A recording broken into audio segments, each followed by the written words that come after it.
That would be a constitutional crisis of incredible magnitude.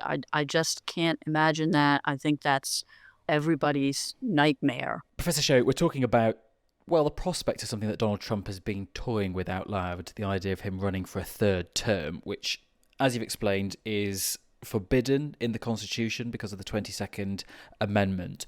One thing, though, that Trump's allies have been suggesting and floating is this idea that could you have somebody well on board with the Trump project, like J.D. Vance, actually run as the president in 2028, with Trump as the vice president, and then your pliable President J.D. Vance would step down after inauguration, and would you believe it, Donald Trump is back for a third term through a sort of back door.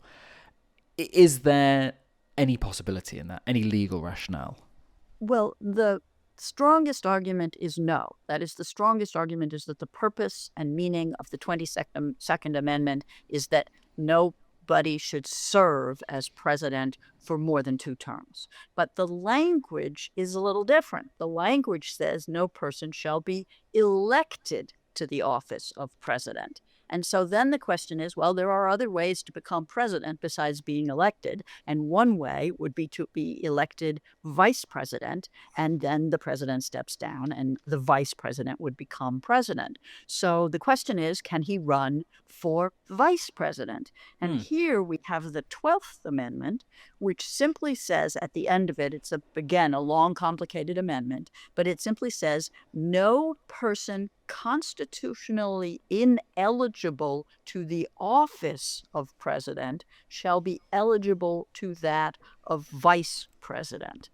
So there's a mismatch between the language of the 22nd Amendment, which says he can't be elected for a third term, and the language of the 12th Amendment, which says he can't serve as vice president if he's not eligible to be president. That is, if he's not eligible to the office of president. And that mismatch leaves a tiny little argument that says he can't run for president, but he's not ineligible to be president, and therefore he's not ineligible to be vice president. Do you think that's the argument Trump might use? I think that's the only argument he can use. Do you think that that is a wide enough gap, though, to make any kind of progress? Or is it really splitting hairs? I think it's a losing argument. I think most judges, including at least most of the justices of the Supreme Court, would think it's a losing argument.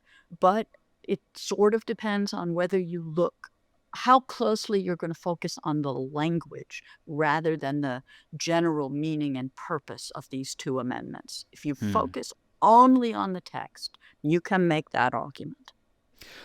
What would be, in an ideal world, Donald Trump's clearest path to being able to run for a third term? If everything could go his way, I mean, are there mechanisms in which you could just get rid of the 22nd Amendment? Oh, yes. The 22nd Amendment could be repealed by amendment. That is, Congress could propose a new amendment repealing the 22nd Amendment, or language that says a president can run for a third term.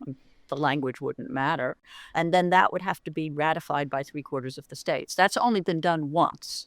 The 18th Amendment was prohibition. That is, it made the sale of alcohol illegal throughout the country. And the 21st Amendment repealed prohibition. But so an amendment can be repealed. It goes through the same process as it went through to be enacted, but it's perfectly fine to repeal it. But it seems very unlikely. Congress might propose that. In fact, I believe a member of Congress, I think my member of Congress, has already proposed it. But I don't think it's going to go anywhere in Congress, and I'm sure it won't be ratified by 3/4 of the states in time for the election, if at all.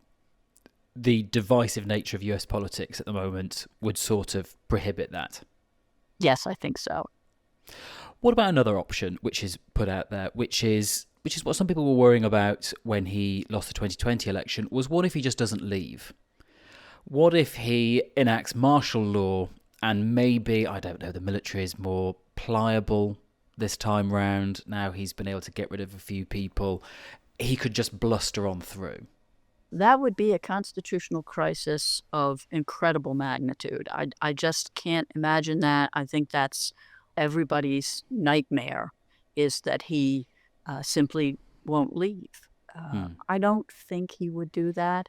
But there's, as you say, if the military is on his side, and the courts would say he can't stay, but they can't enforce that without the help of the U.S. Marshals. That is, somebody would actually have to remove him from the White House.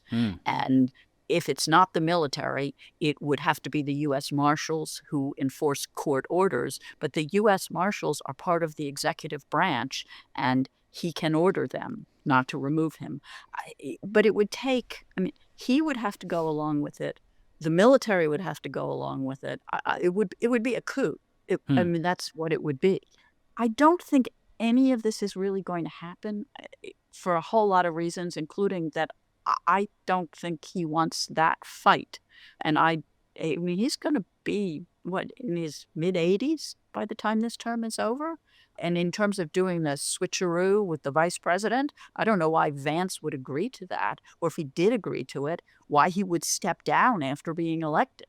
So I think it is very far-fetched, and I am much more concerned with some of the things that Trump is doing now, because they have real-world effects, and the courts are stopping some of it, and then the Supreme Court is not stopping some of it. I'm much more concerned about the things that Trump is doing now than I am about the possibility that he might defy the 22nd Amendment and a court enforcement of the 22nd Amendment.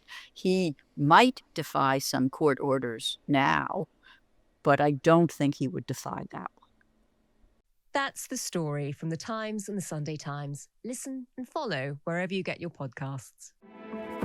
I'm Manveen Rana from The Story, a daily news podcast from The Times. Join me and my co-host Luke Jones for a deep dive into the big stories and investigations.